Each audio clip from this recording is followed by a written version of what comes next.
This is the X Broadcast Network, broadcasting worldwide on broadcast affiliates and satellite program providers, including CNN Broadcast Network, Sirius Satellite Network, Star Media, Good News Radio Network, Angel Broadcast Network, Wiki Broadcast Network, and WPBN TV. For more information on the X Zone Broadcast Network, visit us at www.xzbn.net.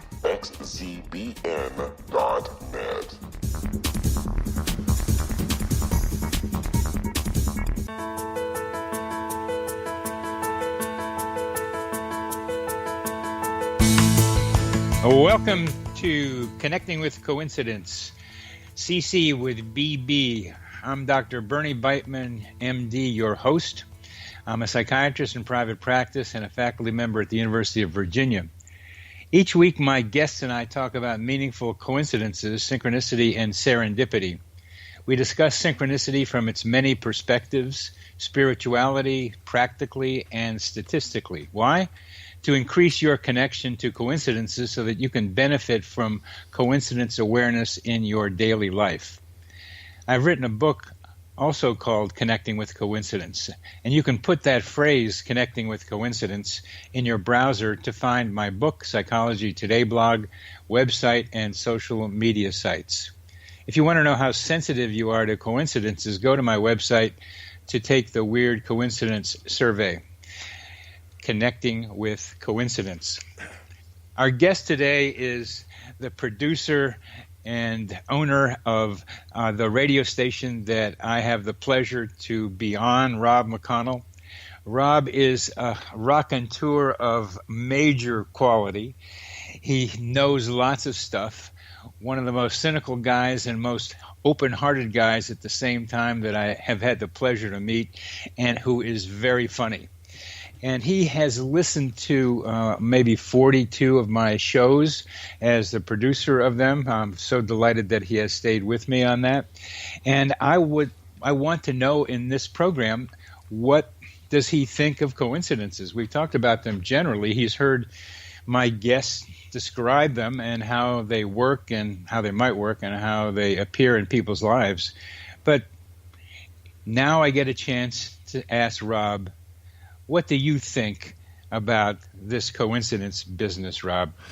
Hey, Bernie. Great being on the other side of your show. By the way, I love producing your show, and I've seen the number of hearts and the number of people that you've touched over the months of your show being on the network, and, man, you do a great job. Thank you for everything you do, Bernie. Oh, thanks. Thanks so much, Rob. Coming from you, that means a lot. Oh, thanks, buddy. I've got to tell you something, Bernie. I kind of sit on the fence when it comes to coincidence and synchronicity. Mind you, I'm kind of leaning over to the believer side instead of the skeptic side after having had the experience and the pleasure of listening to you and your guests.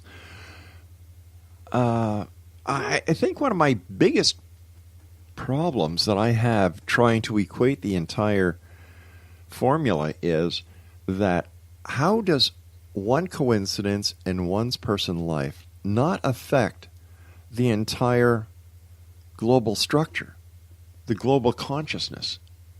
That's what I have a little bit of a hard time understanding. Well, that's an excellent question, and I think as we talk about that, we might get to an answer of yes to it. Mm-hmm. There are large coincidences and there are small coincidences, but let me ask you about what you mean by global consciousness, because that's a crucial question for me. All right. Let's just say that you and I are standing on the side of a pond. The water is very still, and we toss in one pebble. It causes the ripple effect. Now, as I see it, that would be one person having a singular coincidence or synchronicity happening in their lives at that very moment. But we're not alone on this planet.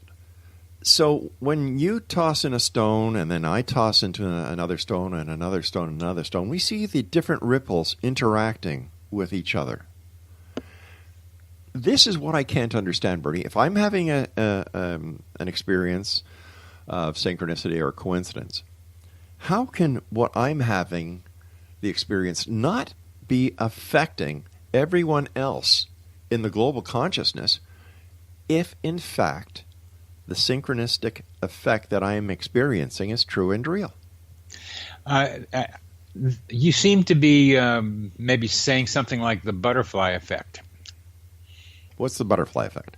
That a butterfly's wings beating have an effect someplace else. Right, exactly. Okay.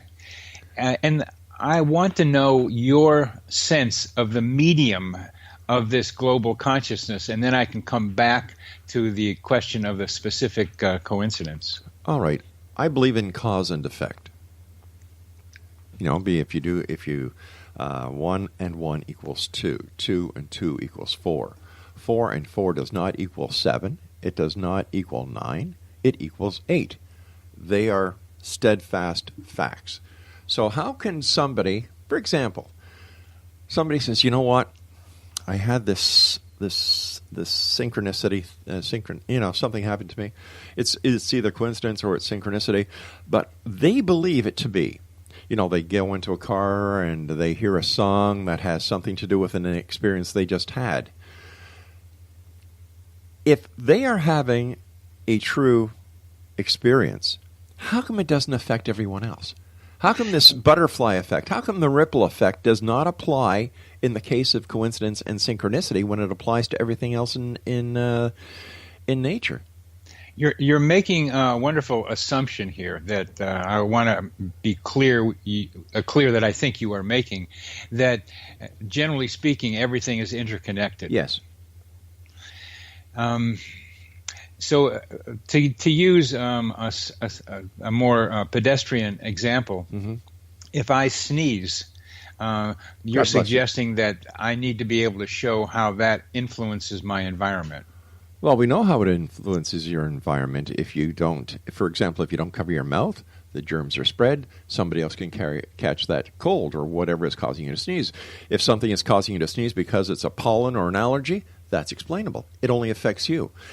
But the cause of you sneezing has been established, and that cause will, for example, if it's pollen, anyone else with an allergy to that pollen will suffer the same effect that you did. Right? Very good response. Very good response. Yeah. We have some ideas about how some coincidences take place, and I am looking for causal explanations. Yeah, Bernie, don't take me wrong. Don't take me wrong. It's not that I'm not a believer. I want to believe, but I need to understand and justify it to myself before I can say, what? You know what, I believe. Like, I had a guest on my show. His name is Len Kasten, and he talks about UFOs. He talks about stuff that is out of this world.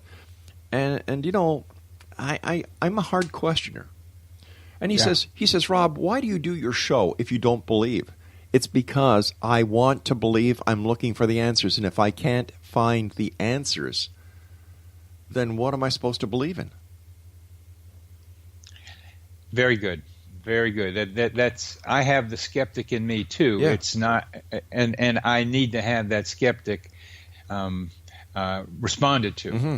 So let's look at first the range of coincidences. Okay. There's some are relatively minor. They're smaller pebbles, and there's some that are relatively larger. They might be bigger pebbles. Right. But as we talk about this, it's this global consciousness that underlies the question. And what I am trying to be able to do is map out through studying coincidences what this global consciousness looks like, what might be called the greater mind. And because that greater mind suggests that each of our minds are immersed in that pond we're talking about. It's not just a pebble being thrown in, it's an experience in the pond, and that causes the ripples. But those ripples in the pond have an effect, whether it's on scaring the fish that are beneath, or the ripples that come onto the shore and get the shore that was seconds before dry wet. Well, one way to answer it in a general way is that I do a radio show on coincidences, and that has ripple effects on people's consciousness. Yes, it does.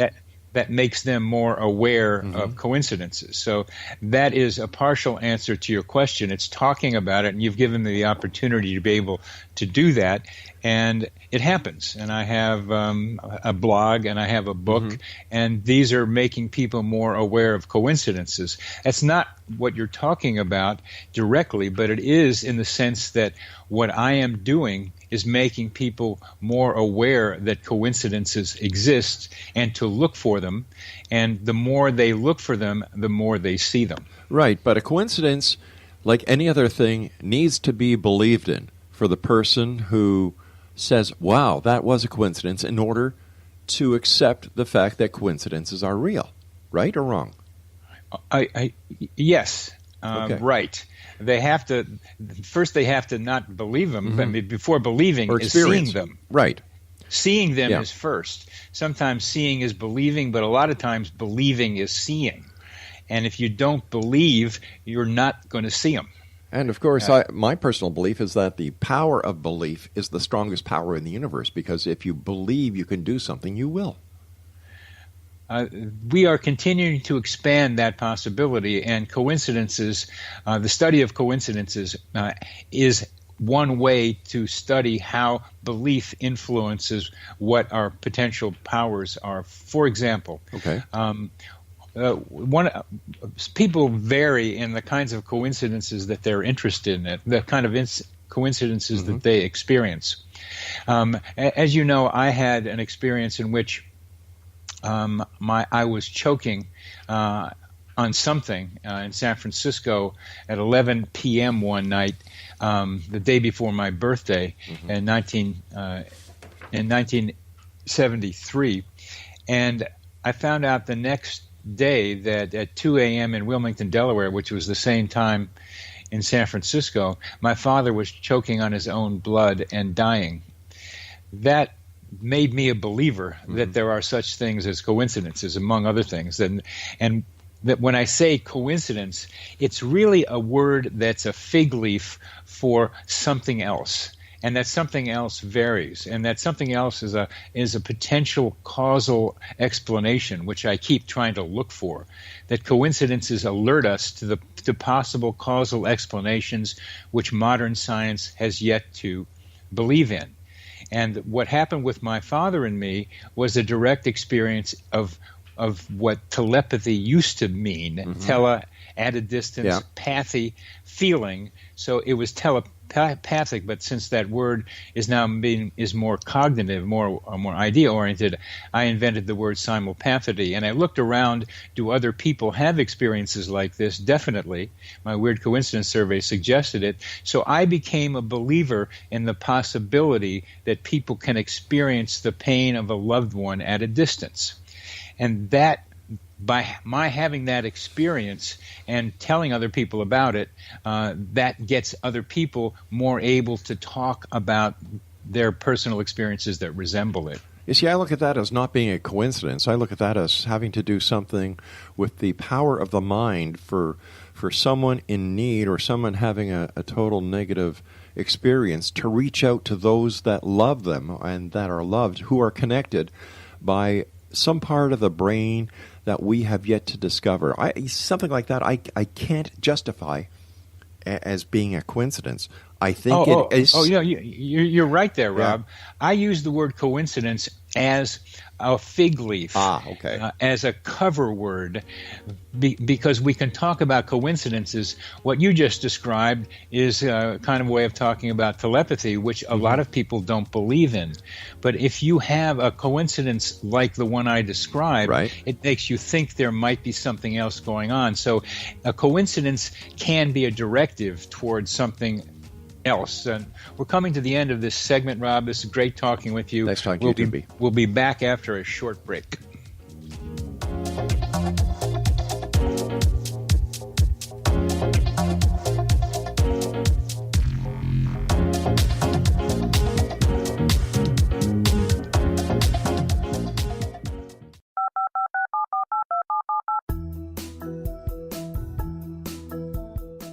Did you know that when you're on the road with limited data or Wi-Fi, you can still listen to the X Zone Radio Show with Rob McConnell, The Science of Magic with Gwilda Wiyaka, X-1, Dimension X, Space Patrol, and every minute of the X Zone Broadcast Network by calling 213-401-0080, courtesy of Audio Now. No smartphone, app, or internet needed. It saves your data plan, and it's free if you have unlimited minutes. Call 213-401-0080 to listen on any phone, anytime, anywhere. Remember, 213-401-0080 for the best of the paranormal, parapsychology, and sci-fi radio programming anywhere, 24/7, 365.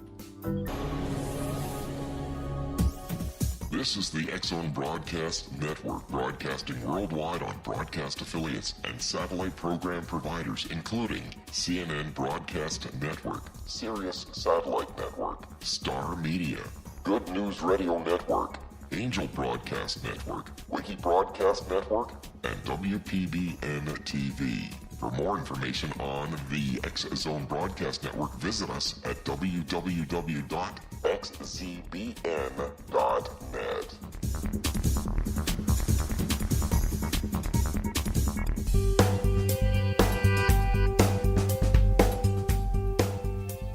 Welcome back to CC with BB, Connecting with Coincidence with Dr. Bernie Beitman, MD. I am your host, and I am talking with a great friend of mine, Rob McConnell, as we discuss coincidences and skepticism about them. As we ended our last segment, I would like to establish clearly that I use the word coincidence as a label for things that are more mysterious than the word coincidence directly implies.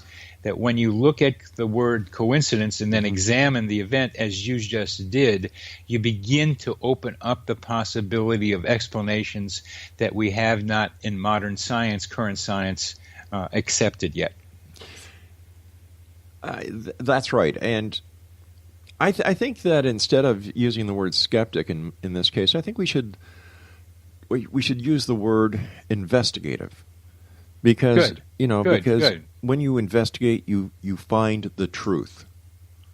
And I think that when we say skepticism has a label on it that has been misused. There are two types of skeptics: one who says, "Nah, it's impossible," and then the other kind who uses their own belief to come up with a skeptical response.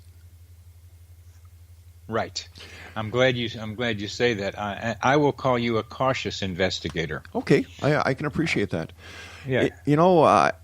Getting back to the psychology or the neuroscience of which you aptly label coincidence and synchronicity, isn't it possible that since our body and, in fact, our brain uses electrical impulses to transmit information to all parts of the body, and we know that there is an electromagnetic field around the body, that there is the possibility that what ESP actually is the transmission of these electrical impulses to people who share the same DNA. And the DNA in the other person is actually the receptor. My case at hand is when your dad was choking. He sends out these SOS patterns. You being his son, you love your dad. There's an emotional bond. Your DNA says, hey, wait a minute, there's a message coming through that Dr. Beitman's dad is having a medical crisis. Bang, Dr. Beitman receives that message, wakes up, and there's the synchronicity that happens. So is it synchronicity, or is it a form of neuroscientific phenomenon that we have yet to discover? Can you take out the "or" there and use the synchronicity as a hint about some kind of electromagnetic neurobiological event? In my heart of heart, I can't. And I'll give you an example why. Yes. Somebody has a breakup with their girlfriend. They get in the car, they turn on the radio, and there is their favorite song together. Now, you call that a synchronicity. Yeah. My question is, how does a programmer who programs these radio shows well into the future know that at that set time, set day, that set song will be used to trigger a synchronicity in that person's car. A similar story. A movie actress got into the car, deciding about whether she should take the role in a movie, and there was the song that was the name of the movie that she was going to play in. Right. And it's the same question. I don't have an answer to that. Somebody brought that up just exactly the way you just said it. I don't have an answer for that. It's probably more. It takes a more esoteric way of looking at it than I can do right now, although some people will come up with answers for that. I'd rather stay, if you will, with the neurobiological transmission idea that you were talking about earlier when it comes to telepathy. I would, if we got into the radio mind one, we would get into some. It would get too vague since I don't have that explicit. But that is one of the most common coincidences that people report, that they're thinking something and they hear it on the radio. Sometimes that's because what they're thinking is a common thing happening out in the world, and the probability of it happening always has to be brought in. I try to bring probability estimates into coincidences when I try to examine them, because occasionally, or a lot of times, as statisticians will want us to believe, they can be explained statistically, and the statisticians go too far in explaining them all, but every coincidence has some kind of probability of having happened. But let's go back to the way you were thinking about the transmission idea and the telepathy idea, because there you and I may have more in common than people who talk about telepathy currently. Well, you see, the way I look at it, Bernie, is that the proof of that theory actually exists, and yet because it is, I think, right in front of everybody, they miss it. Let's take a look at. Keep going with that. Okay, let's take a look at the amount of microwave transmissions that are out there, the way that your cell phone works. All right, I'm in Hamilton, Ontario. I know your number. I pick up my cell phone. I dial you. It goes to the closest transmission tower for my carrier.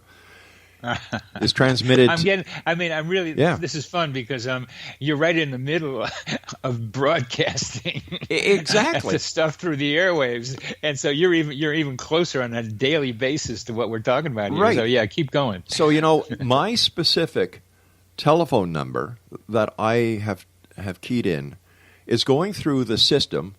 Let's call it the neuron system in the brain as a comparison, and is looking for your telephone number. It finds your carrier, it finds your number, your phone rings, and you and I talk.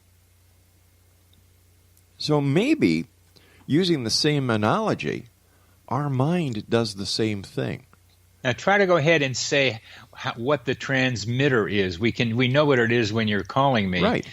What is it that when my father is contacting me, what is the transmission mode? Thought. And how does thought go from 3,000 miles away in a fairly short period of time? Now, you see, this is something that isn't being investigated. Yes. Because take, for example, Bernie, the radio signal that I put out, it doesn't stop here on planet Earth. It keeps on going.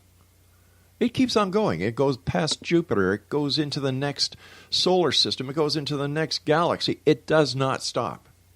The same thing, I believe, happens with your thought. When your dad was in a matter of crisis, he connected with you. It's the same thing when people have the apparition of a parent or a loved one who is getting ready to pass. They could be thousands of miles away, and yet that person will have an apparition that their parent visited them. The apparition stops, the phone rings, and the person learns that their loved one has passed. Exactly. Crisis apparition. Exactly. So I believe that there is something called a crisis thought transference. How does that work, Rob? All right, once again, we know that the mind is, the brain has neurons in it. You're the betcha. Okay. You So betcha. these neurons transfer information on electrical pulses. Yep. Okay. If you have the myelin that deteriorates around the nerves, you have a, you have a short. Uh-huh. And one of the shorts is called multiple sclerosis because the message isn't getting to all parts of the body. If you take the same analogy, as I think it could possibly work, I'm not a scientist, I'm not a doctor, hey, I'm just a radio guy. But Oh, yeah, I forgot. yeah, but when you take that and you say, all right, we are human transmitters.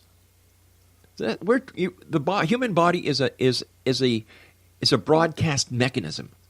We transmit messages and we receive messages.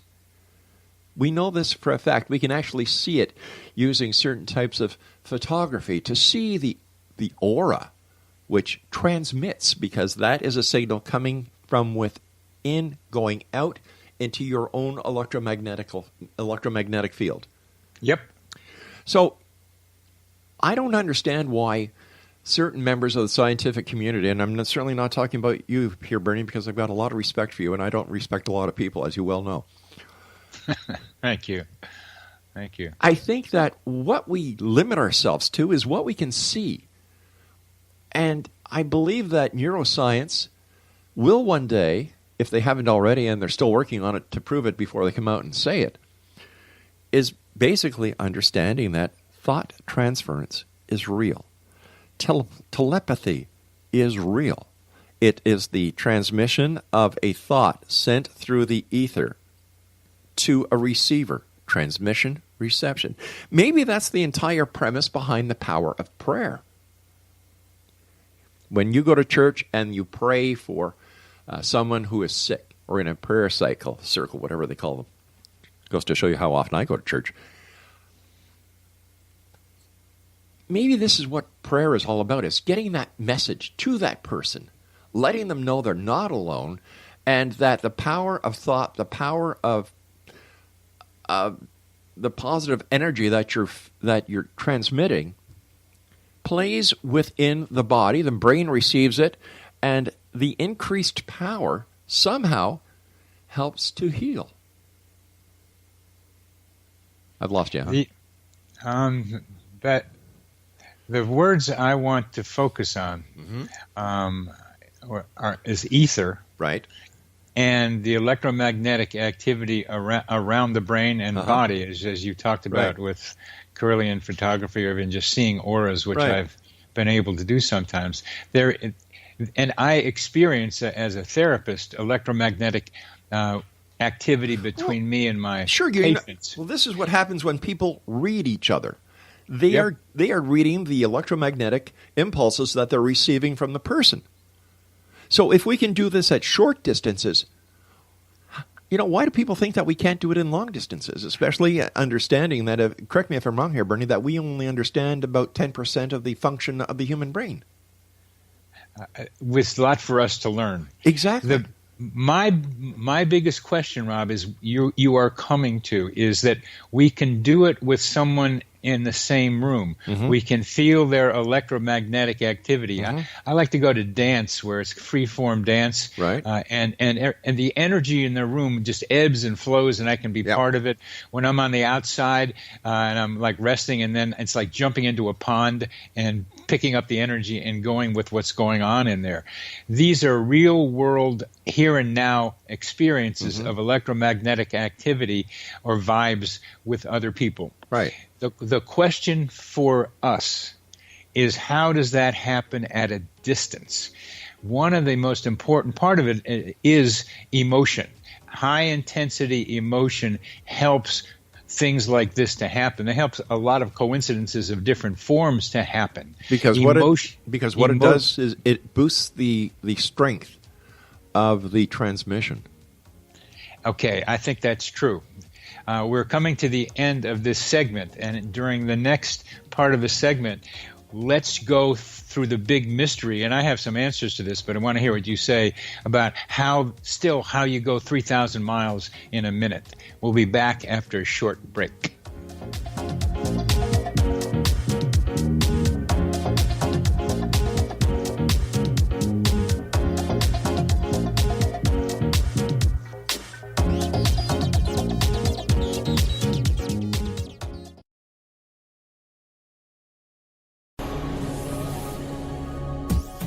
This is the X Broadcast Network, broadcasting worldwide on broadcast affiliates and satellite program providers, including CNN Broadcast Network, Sirius Satellite Network, Star Media, Good News Radio Network, Angel Broadcast Network, Wiki Broadcast Network, and WPBN TV. For more information on the X Zone Broadcast Network, visit us at www.xzbn.net.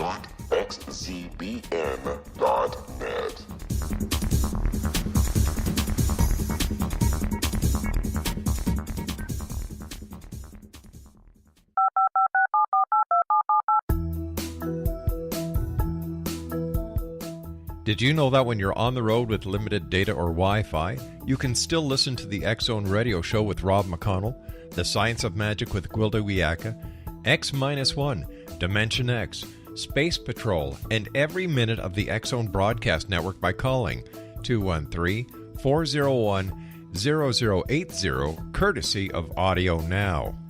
No smartphone, app, or internet needed. It saves your data plan, and it's free if you have unlimited minutes. Call 213-401-0080 to listen on any phone, anytime, anywhere. Remember 213-401-0080 for the best of the paranormal, parapsychology, and sci-fi radio programming anywhere, 24/7, 365.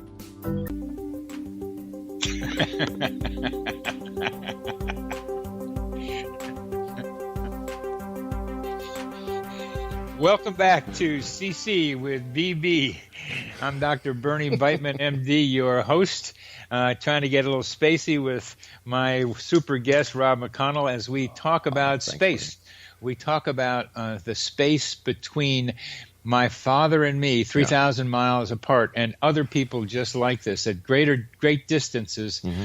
Individuals feel the pain, the emotion of another, and how does that happen? Emotion drives it, but you're mechanistic and so am I. How does that information get transmitted through the ether? What is the ether and how is it transmitted?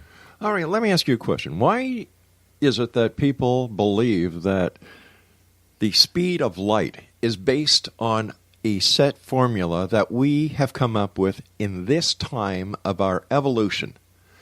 Why do they think that it is fact and written in stone? I'm glad you bring that up because people are questioning it just as you do. You see, the way I look at it, Bernie, is that a lot of the questions that try to be answered are based on the physics that we have today. Yes. You know, Einstein, everybody bows to him and they put him up on an altar and they kiss his royal butt.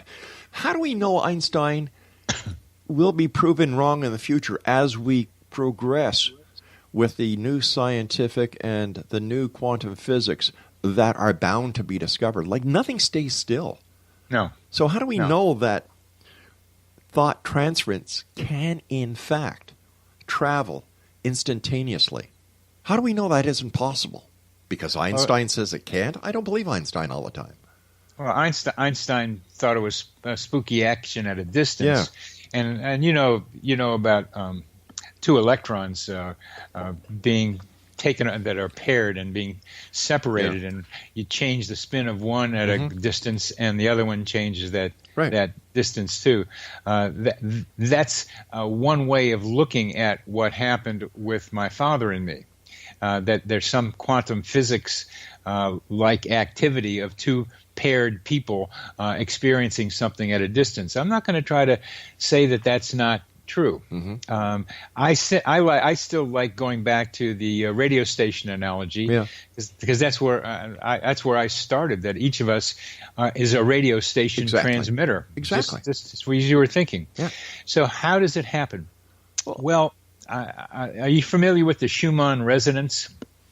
The Schumann resonance is an electromagnetic activity going on between the Earth's crust and the ionosphere, which is about 40,000 feet up. And the Schumann resonance has a wavelength of 8 hertz. And 8 hertz is pretty slow, and it takes about 7 of these waves to get around the Earth. But what's intriguing to me is that 8 hertz is also the same number for theta waves in our brains. And theta waves are associated with relaxation and sometimes with telepathic communication and out-of-body experiences. So we grew up in a soup. We evolved in a soup of Schumann resonance of 8 hertz, and matching the 8 hertz of our minds, of our brains, with the 8 hertz of the Schumann resonance begins to be a way for me to visualize our thoughts being carried at a distance, especially when driven by emotion. Makes sense. So how can we? What's the difference between chance and synchronicity? If you look at the definition of chance, it's got 2. Chance definitions. One chance is probability. It could happen or not. What's the chance of that happening? And the other is like give peace a chance, where chance becomes an opportunity. So coincidences are both probability and opportunity. All right. So instead of somebody saying, I got into my car, I turned on the radio, and I heard our song, it has to be synchronicity. Why don't they say, I went in my car, I turned on the radio, and just by chance, I happened to hear our song? Some people do just that. But there's a definite difference between synchronicity and chance. Why, if they're both the same thing? Well, no, we're talking here about the perceiver's experience of that radio thought connection. All right, but don't you agree? Or let me rephrase that. As I see it, Hey, we're interviewing you, baby. You go ahead. I love you, BB. When you started talking about 2 electrons, I thought you were going to say, have you heard the one where 2 electrons walk into a bar and meet a molecule? But anyway. Go ahead. The audience has to hear it. I know. That was it. Okay. I find it I think it was too, it's the answer. Do you remember it? The 2 electrons walk in the bar. One says to the other, "Why are you so negative?" That's what it had. So yeah. I love how I can digress. Okay, so you've. I forgot what I was going to say here. All right, no. Let's take the analogy of that programmer. Okay, he programs the song. 3 weeks later, that program is broadcast. Guy gets into his car and turns it on. He's just had a fight with his girlfriend. Turns on the car, turns on the radio. There's their song. Why would that be coincidence when it makes more sense to me, being in the industry? The programmer programs a song. It's played 3 weeks later. And just by chance, it's their song. This is where we have to recognize the choice the experiencer has in interpreting that coincidence. It's a coincidence no matter how you define coincidence, whereas coincidence simply means the coming together of 2 life events in a surprising and unexplained way. Well, what's the difference? All right, so what is the definition of chance then? I'm sorry, I might have missed something here. Well, I gave you 2 definitions of chance. Give them to me again. One is probability. Yeah. The same thing you were just talking about.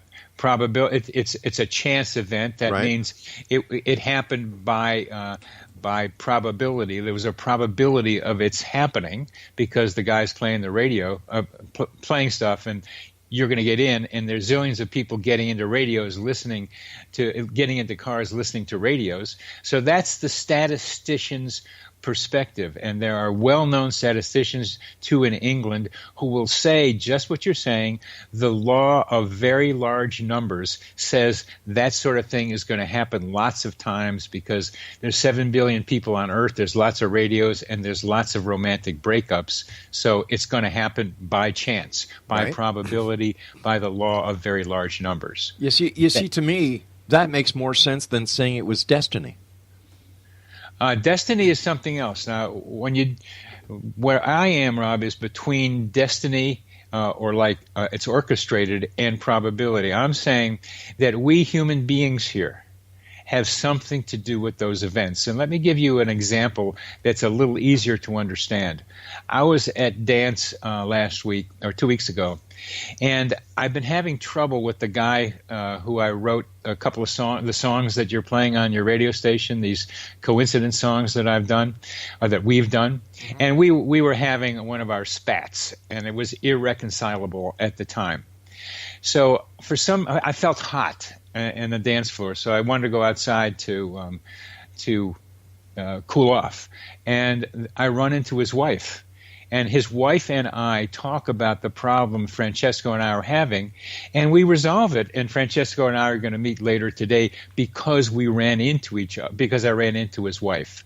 The timing of my leaving the dance floor and running into her, and I've been on that dance floor many times, and I've left it many times. I've never run into her before. That was what I am going to say based on need. I needed to resolve this problem with Francesco, and I sensed in a way that we are talking about that his wife was there so that I could go into the narrow time window of her being there waiting for her daughter to come out from violin practice, bass guitar practice, and have this conversation with her with just enough time until the daughter came out. I call that human GPS. The capacity of human beings to find their ways to places they need to be without knowing consciously or how they got there. And something like that, I think, happened with Sissy Spacek and listening and getting on the radio, listening to a radio program playing Coal Miner's Daughter. Something like that happened to her, and something like that happens when the man has the breakup with his girlfriend and turns on the radio. We have intuitive senses for what's going on around us that match our needs, and we can pick up and somehow, without knowing how or that we are doing it, get to where we need to be so that we can have the experience we need to have. But in the big scheme of things, that doesn't make any sense. It really makes no sense to me. Because what you're saying is that you are so important in this universe that the universe has directed its entire workings to you. And that makes no sense because there would be a global shift within the time-space continuum, if in fact that did affect, if that did happen, because it would be affecting every person on this planet. Now, there's some people. Is this our last segment? I got so caught up in this. No, we got one more left. Okay, that I don't take that perspective, although some people do. And our last, the Sky Nelson, who I interviewed last week, can be talking something like that, but it's not exactly as self-centered as it seems. What I'm saying is just like the wife of Francesco was there, and I could sense it, and therefore went out and ran into her, that the guy getting into the car senses the timing is right for him to hear that song that's already programmed on the radio.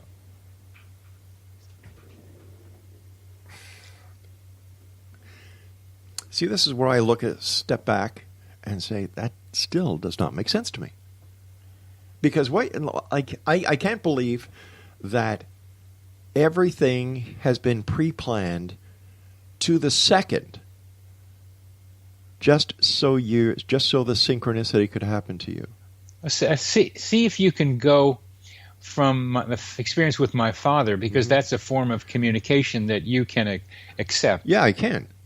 That there is also a communication from the person who is breaking up with his girlfriend, that he picks up from the radio station, just like the radio station is broadcasting all over. But everything in the radio is pre-planned. It is pre-planned. And that's a way of knowing, because it's already planned. But it's also a way of saying it was just by chance. The probabilities. Now, who's saying that person who heard that song did not have 5 or 6 or 10 or 20 other songs that they could relate to the same breakup? But because that one out of the 20 of their favorite songs was played, I can't understand how we can say that was a coincidence instead of chance. This is an example with what we're talking about here, where probability plays a big part.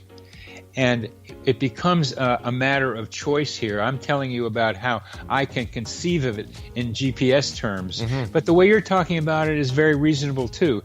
And I can't, we're both partly right here, more one than the other. But we'll continue this after a short break.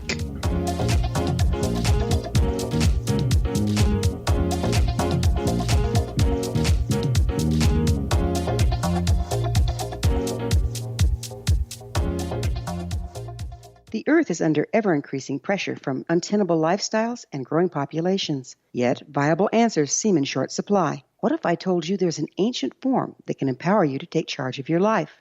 What if your entire family could be enfolded and supported by life itself, finding safe passage through challenging times? I'm Gwilda Wiyaka, founder and director of Path Home Shamanic Art School, with great news: an upcoming series of leading-edge online affordable classes based in an ancient form of shamanism, easily learned and used by your entire family. Galactic Shamanism, Art of the Ancients, Key to Tomorrow are a series of online adult and children's lessons instructing your entire family on natural law, how to cooperate with and be supported by the powers of the universe. Visit findyourpathhome.com to find these unique and powerful classes.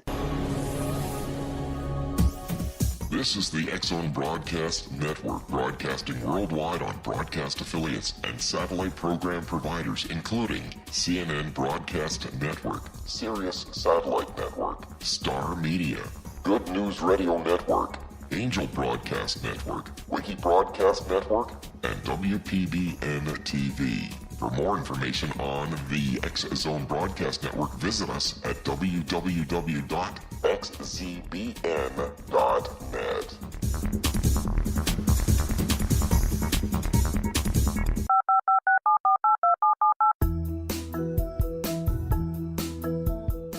Did you know that when you're on the road with limited data or Wi-Fi, you can still listen to the X Zone Radio Show with Rob McConnell, The Science of Magic with Gwilda Wiyaka, X-1, Dimension X, Space Patrol, and every minute of the X Zone Broadcast Network by calling 213-401-0080, courtesy of Audio Now.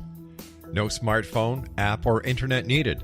It saves your data plan, and it's free if you have unlimited minutes. Call 213-401-0080 to listen on any phone, anytime, anywhere. Remember, 213-401-0080 for the best of the paranormal, parapsychology, and sci-fi radio programming anywhere, 24/7, 365.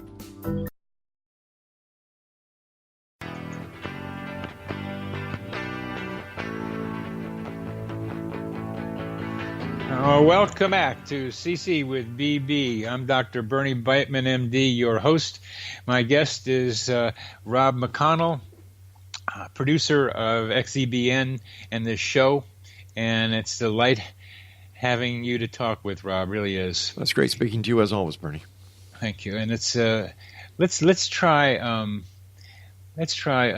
another not so uncommon experience. This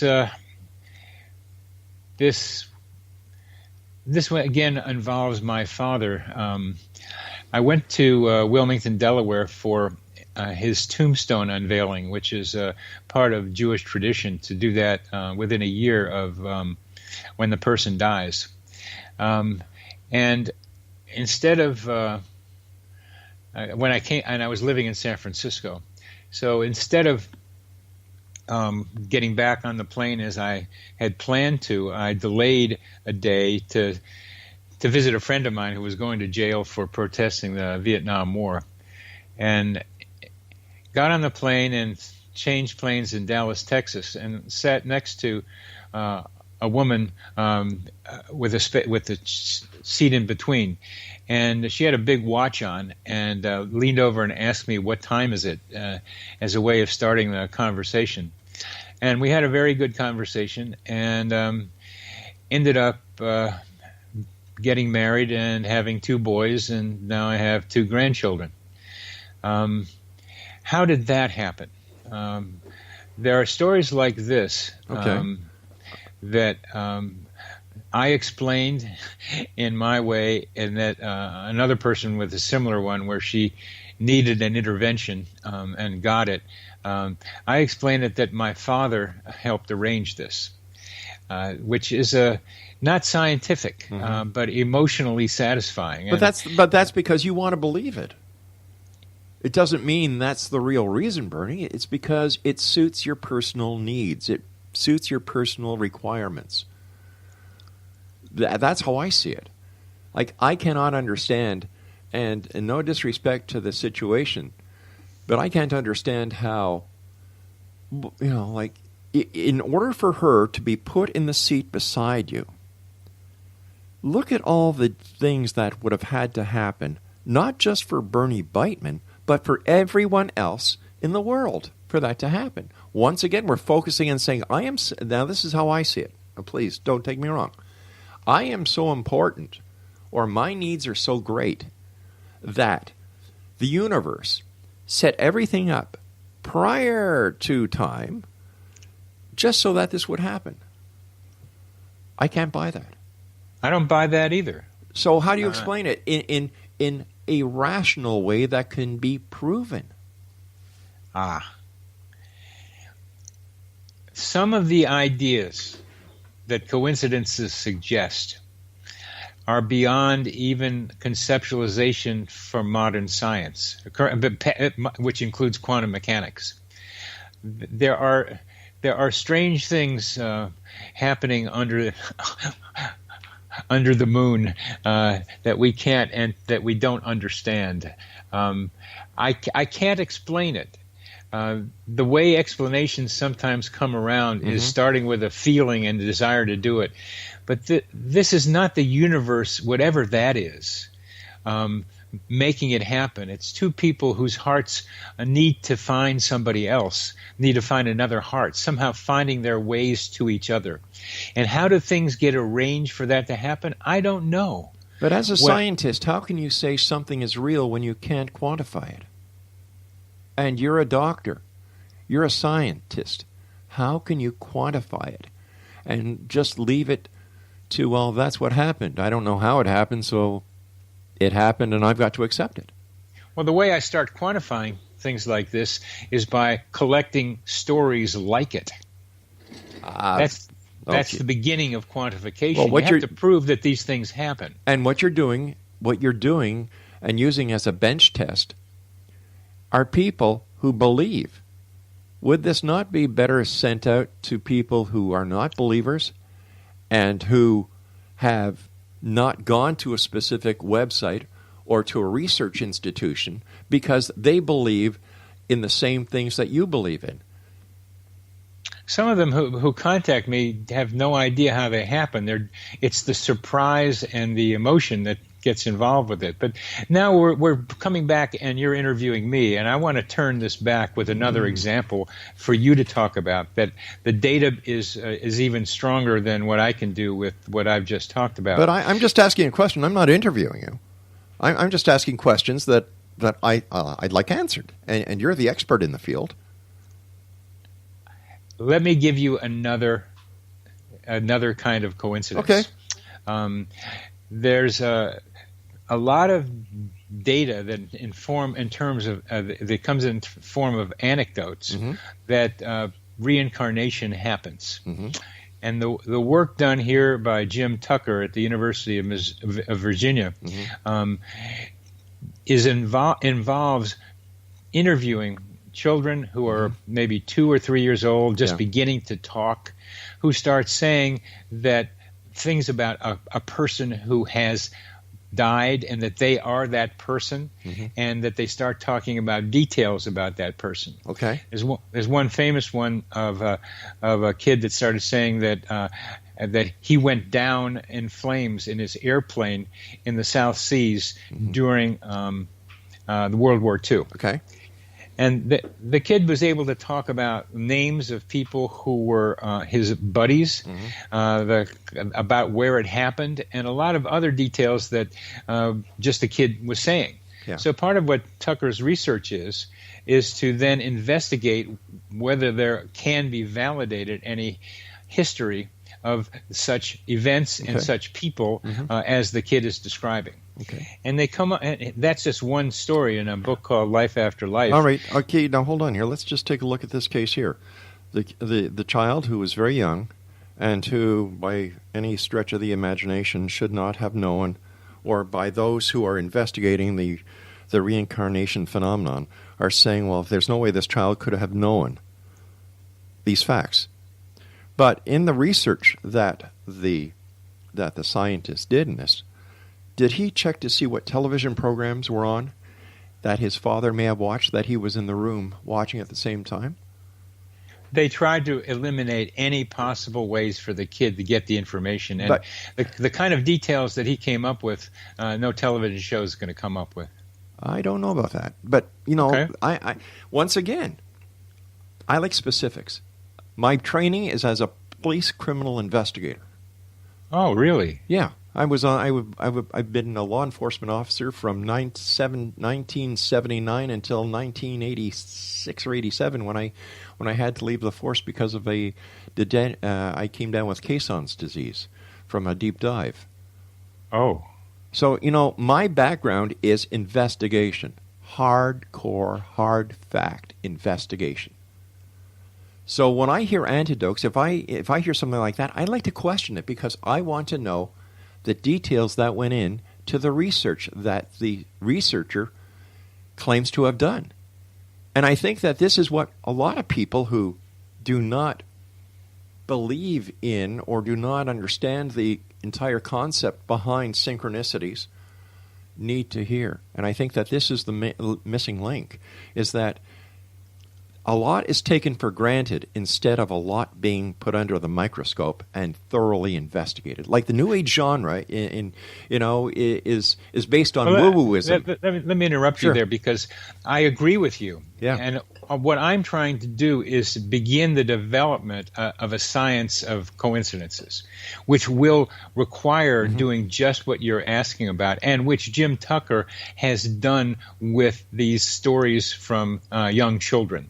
Thoroughly investigated in the skeptical way that I think you would appreciate, to see if there are matches and to see just how much the family might have exposed the kid to what, in some way or another, what he's talking about. You can always say he might have gotten, but without my being him, Jim Tucker, they eliminate as many variables as possible by talking with the parents and then check the details that the kid describes with as much thoroughness as they can. I think you would respect the way they're doing it. And the reason they are an advanced group compared to what I'm doing is because they have had 30 years of history now to figure out how to be able to get these questions done right and be able to say with some confidence that this kid did not get this information from the TV or books that he's reading. He got it from someplace else. But you just said something.